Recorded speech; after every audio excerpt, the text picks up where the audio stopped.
বাংলাদেশি নেভির হামলায় ট্রলার ডুবে গিয়েছিল। ভারতীয় যে মৎস্যজীবীরা আছে তারা কিন্তু ভারতের জলসীমার মধ্যেই ছিল, কিন্তু কাল যখন তারা বলছেন যে বাংলাদেশ নেভি লাইভ নিভিয়ে বল্লম ছুঁড়ে মেরেছে একজনকে, 11 জনকে উদ্ধার করা গিয়েছিল, 5 জনের কোনো হদিশ মিলছিল না। আজ সেই ট্রলার ফিরল ঘাটে, সঙ্গে 2 মৎস্যজীবীর দেহ। বিশ্বজিৎ রয়েছে সরাসরি আমার সঙ্গে। বিশ্বজিৎ, আমি একটু বিস্তারিত জানতে চাইবো। 5 জনের মধ্যে থেকে 2 জনের দেহ মিলেছে, বাকি 3 জনের খোঁজ এখনো মেলেনি। যখন ট্রলার ফিরল, কিভাবে ট্রলারকে ফেরানো হলো, কি জানতে পারছো এখনো পর্যন্ত?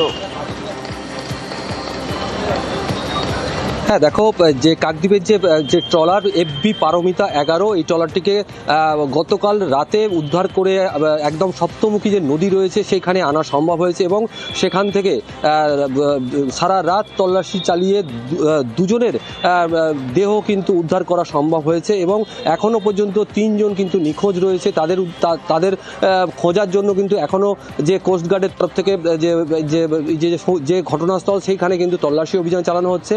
এবং তার পাশাপাশি এই যে তুমি বলছিলে যে যেভাবে এই যে ধাক্কা মারা হয়েছে, এই যে ধাক্কা মারার ঘটনায় কিন্তু যেটা দেখা যাচ্ছে একাধিক ট্রলারকে কিন্তু এইভাবে ডোবানোর চেষ্টা হয়েছে। এই মুহূর্তে যেটা খবর পাওয়া যাচ্ছে যে এই যে পারমিতা 11 যে ট্রলার, তার পাশাপাশি FB মঙ্গলচণ্ডী, এই ট্রলারটিকে প্রথমে কোস্টগার্ডের যে বাংলাদেশ নেভি প্রথমে ধাক্কা মেরে একেবারে সেই একইভাবে উল্টানোর চেষ্টা করা হয়েছে, অর্থাৎ ট্রলারটিকে ডুবিয়ে ফেলার চেষ্টা হয়েছে। ঠিক কায়দা করতে না পেরে তাদের উপর নেমে যেতে তাদের উপর আক্রমণ করা হয়েছে, ঢিল পাথর এবং যে বল্লম ছুড়ে আক্রমণ করা হয়েছে, কিন্তু কেউ হতাহত হয়নি। তারপর যেটা দেখা গেল যে এই ট্রলারটিকে যখন কিছু করতে না পেরে এই যে FB পারমিতা 11 ওই ট্রলারটি যখন তার কাছেই ফিশিং করছিলেন, সেই ট্রলারটিকে গিয়ে ধাক্কা মারে এবং ধাক্কা মারার আগে বল্লম ছুড়ে একজনকে মেরে ফেলা হয়। সে ওই মুহূর্তেই সে কিন্তু সমুদ্রে পড়ে যায়। তারপর ট্রলারটিকে ধাক্কা মেরে একেবারে উল্টে দেওয়া হয়। সেই পজিশন থেকে 11 জন মৎস্যজীবীকে উদ্ধার করা সম্ভব হলেও এখনো পর্যন্ত কিন্তু 3 জন নিখোঁজ রয়েছে। 2 জনের দেহ আপাতত কাকদ্বীপ হাসপাতাল মধ্যে নিয়ে আসা হয়েছে। আজকের তাদের যে দেহ যে 5টি পরিবার তারা কিন্তু এসেছেন, তাদের শনাক্ত করার কাজ চলছে এই মুহূর্তে।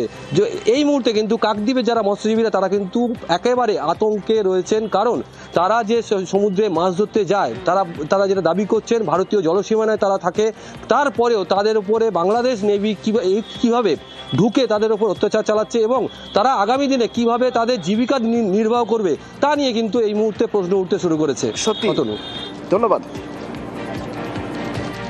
এটার দায়ী আমরা মাছ ধরার জন্য বাধ্য হয়ে যেতে হয়। বাংলাদেশ নেভি আমাদের ভারত সীমান্তে এসে আমাদের নিরীহ মৎস্যজীবীর এতে আবার হামলা করা, আমরা পুরো মৎস্যজীবী ফ্যামিলি নিয়ে আমরা পুরো আতঙ্কিত আছি। আমরা এখন না খাই থাকলেও আমরা সমুদ্রে যেতে আমাদের মন চাচ্ছে না। আমরা নিরাপত্তা চাইছি। বাংলাদেশ নেভি বারবার কেন আমাদের সীমান্তে এসে হামলা করে, আমাদের রাজ্য সরকার কেন্দ্র সরকার মিলিয়ে আমরা বিষয়টা সুস্থ বিষয়টা চাই।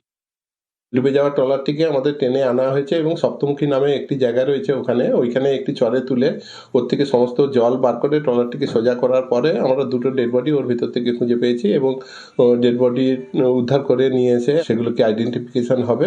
আইডেন্টিফিকেশন করার পরে 2টি ডেড বডিকে আমরা পরিবারের হাতে তুলে দেবো। আমরা ইউনিয়নের পক্ষ থেকে দেখবো যে ট্রলারটাকে কিভাবে মারা হয়েছিল এবং কোথা থেকে মারা হয়েছিল।